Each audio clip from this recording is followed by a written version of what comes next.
everyone. Welcome to today's episode of Learning Kitchen Live. My name is Lindsay. I'm one of the dietitians here at Community Servings. Today on this rainy day, we're going to be making salmon cakes, which you may also know as salmon patties. And we're going to be using a mango salsa on top of the salmon cakes once it's done cooking. And so maybe we'll talk a little bit about why I'm using the type of salmon we have today. So salmon cakes are a handy recipe to have when you don't have any kind of other protein in your fridge. If you haven't run out to buy chicken, fish fillets, or turkey as a healthy protein option to cook, I recommend keeping pink salmon, it's the canned salmon, in your pantry so that you can just whip it out for some protein option with any weeknight meal if you have vegetables that you've been meaning to use for a few days and nothing to make it with. So I think the nice thing is that it's also very versatile. So I've made salmon cakes at home a lot, and every time I've done something a little bit different. So I might have some kind of black bean salsa at home. I can mix that into the salmon and make that a salmon cake. You might not have any veggies and you just want to do some spices, and that can also make it tasty enough. So I was looking for something that I haven't done before, and I found this recipe which uses about 3 small cans of pink salmon. And normally when I would use an egg, a raw egg, to bind the mixture of the salmon with the spices or veggies, this recipe actually uses mayonnaise. So if you have mayonnaise and no eggs, you could try using this, or vice versa. If you don't have mayonnaise and you have some fresh eggs at home, you can use an egg to bind the cakes instead. All right, so I have my salmon in this strainer, just draining some of the water. And meanwhile, I got a head start on cooking the red pepper. So we're using red pepper as the veggie to mix into our salmon cakes today. Nice, colorful, vitamin C rich veggie. And these last for a while in the fridge, so great way to make use of veggies. And we'll keep the pan hot so that we can fry up our cakes a little later. All right, so we're going to let those cool for a little bit. It's nice that they're finely chopped so that they're not going to make it difficult to flip the patties or cakes in the pan. If you have big pieces of pepper, it might separate the pieces of fish too easily. Okay, so we'll mix in the salmon.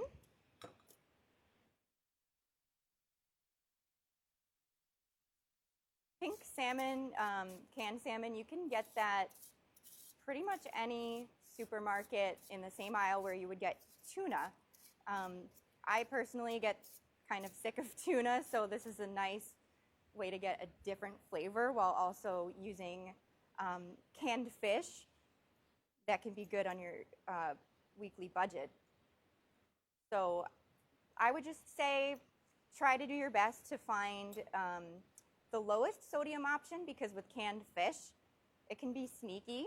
They may be packed with a lot of salt or naturally just have a lot of salt in it. So if you have the choice, try to look at different brands and compare the sodium and try to choose the one with no salt added and just overall lowest amount of sodium per can. It was a little difficult to do that this week, so that's why we're not adding any salt to the spice mix.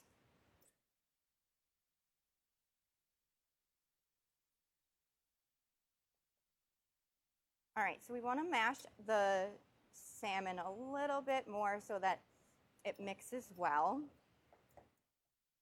You don't want huge chunks.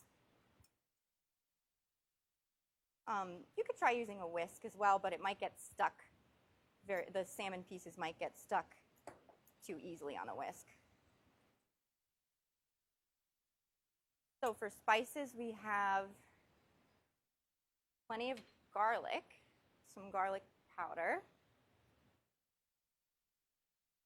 paprika, cumin,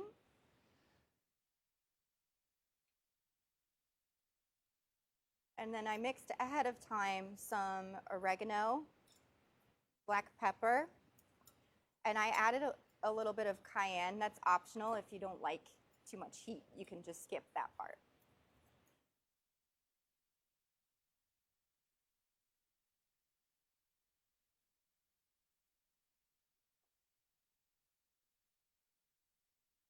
And then this will serve about 8 cakes.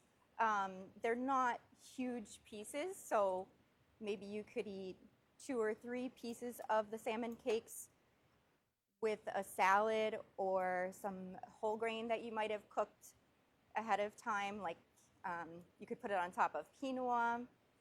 Or if you have a whole grain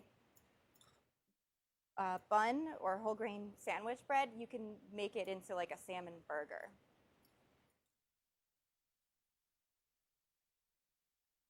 All right, so here comes the mayo.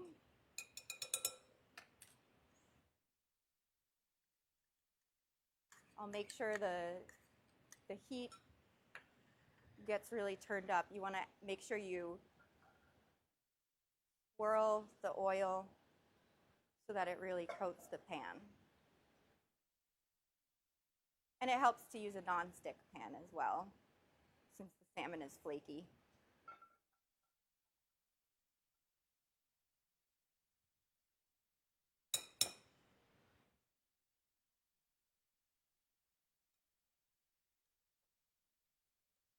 It's almost like making tuna salad or salmon salad and then making it into a hot dish.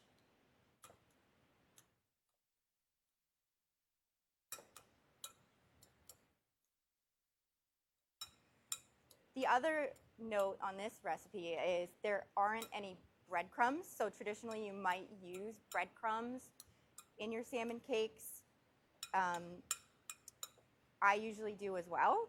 This recipe did not use breadcrumbs, so that makes it a lower carb option. They actually come out to be very dense, protein-rich cakes. So that's why if you want to add a healthy carb, you can use a whole grain along with it. Or you could just put this on top of a light salad. All right, so now I'm going to make cakes. I think the smaller, the easier to flip. I'll just put them here until they're all ready to cook. We'll do about 4 at a time.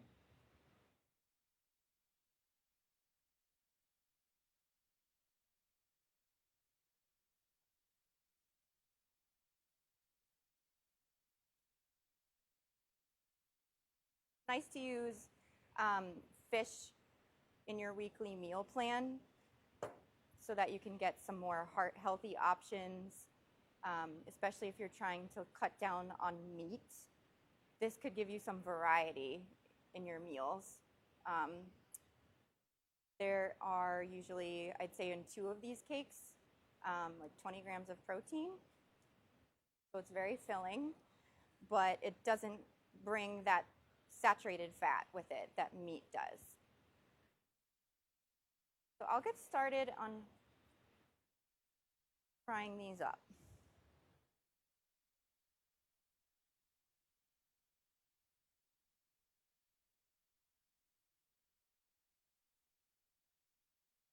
So if you use a cast iron skillet, I just recommend using a metal spatula instead of a plastic spatula so that you can really get the pieces of salmon that might get stuck on the pan and make it easy to flip.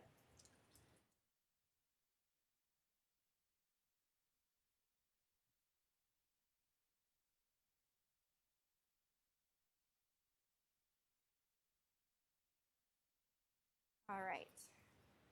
So the other thing that's nice about the salmon is that studies show the more types of oily fish you include in your diet, it can help to improve your cholesterol. So you may not have known, but salmon has some omega-3 and other types of unsaturated fats.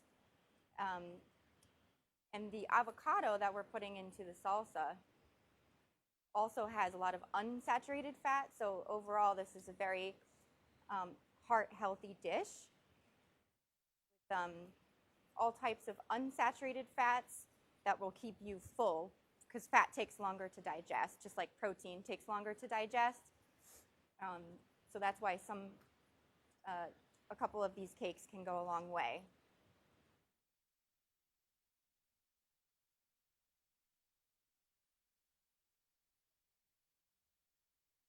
Okay, so usually with an egg-based salmon cake, it cooks a little bit faster. So here we're going to put the heat up a little higher just to make it go a little bit faster.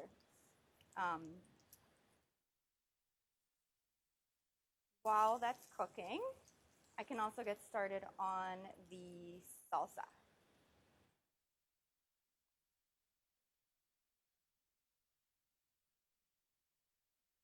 The base that we're using for the salsa is mango avocado, actually. So we've got a lot of tropical fruits. We could do probably half of the mango, so it's going to be about a cup of mango, a cup of avocado, and then we're going to add some lime juice, cilantro, red onion, and then optional jalapeno if you like spice.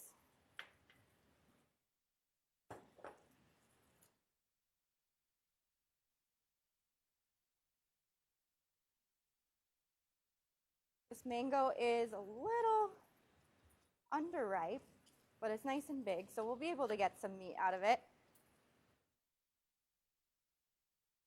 You could cut a few different sides here.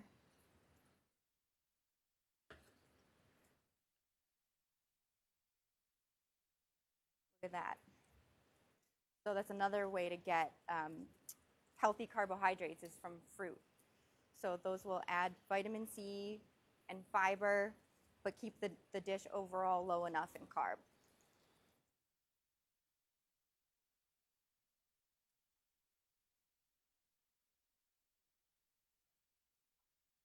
Smelling very human rich. So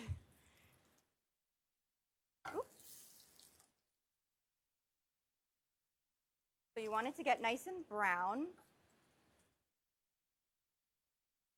before you flip it. And then use your spatula to kind of keep the cakes in place.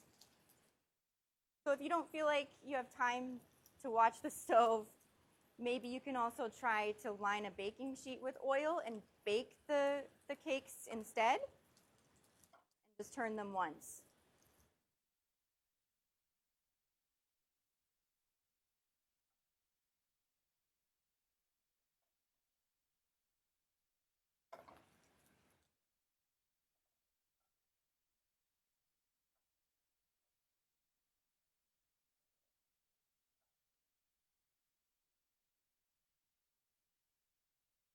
Right.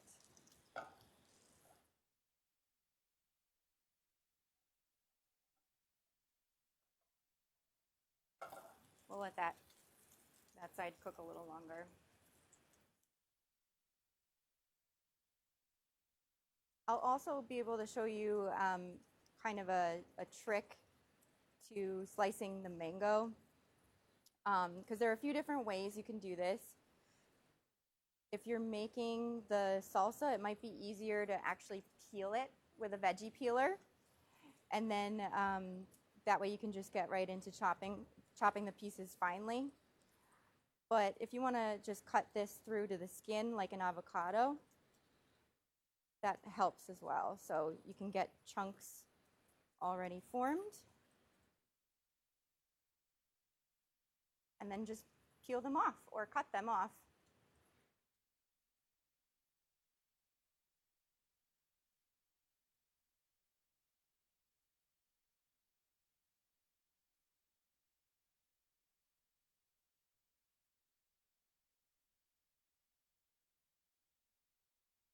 Might have Rachel come in and help me with the salmon cakes because it can be tricky to keep an eye on those. Here's Rachel, our dietitian here at Community Servings on the Meals program with me. So I think those salmon cakes on the left, yeah, those are good to go. Got a little bit of the mango core here. We'll cut around that.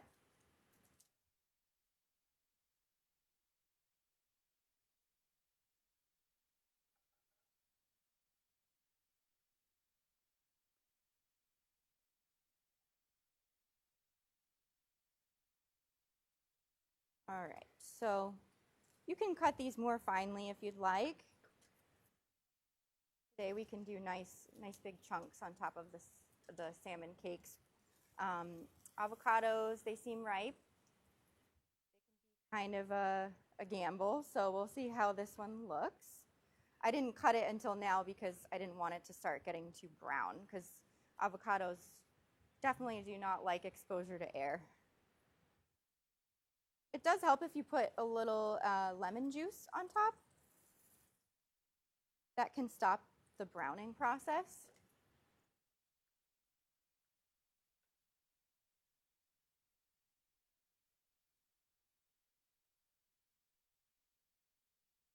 There we go. We've got the jalapeno.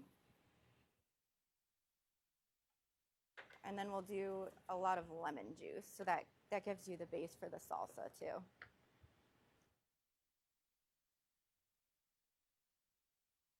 So now if you try to make these at home on this rainy day, it might make you feel like you're on a tropical beach somewhere, not in Boston, warm weather. And I like to add the lime sliced up into wedges on the side when you serve the salmon cakes so that you can also put the extra citrus on top of the cooked salmon.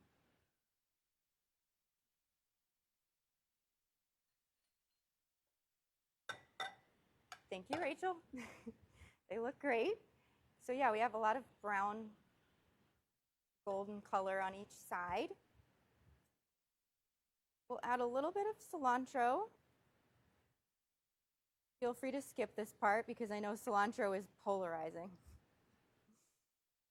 I think it adds a lot of nice fresh flavor.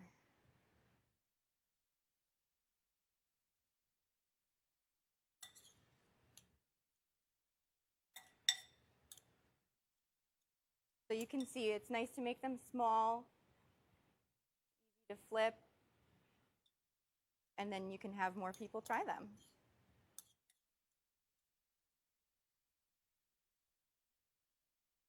So you could present it like this with the salsa on top as a garnish.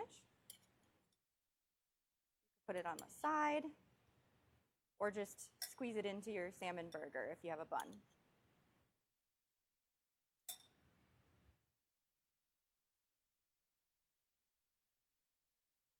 Maybe if you're celebrating Cinco de Mayo this weekend, this might be a nice way to use your extra limes. There you go. So if you make this, let us know how it goes. The recipe will be posted in the comments later today. Thank you for watching Learning Kitchen Live, and we'll see you next week.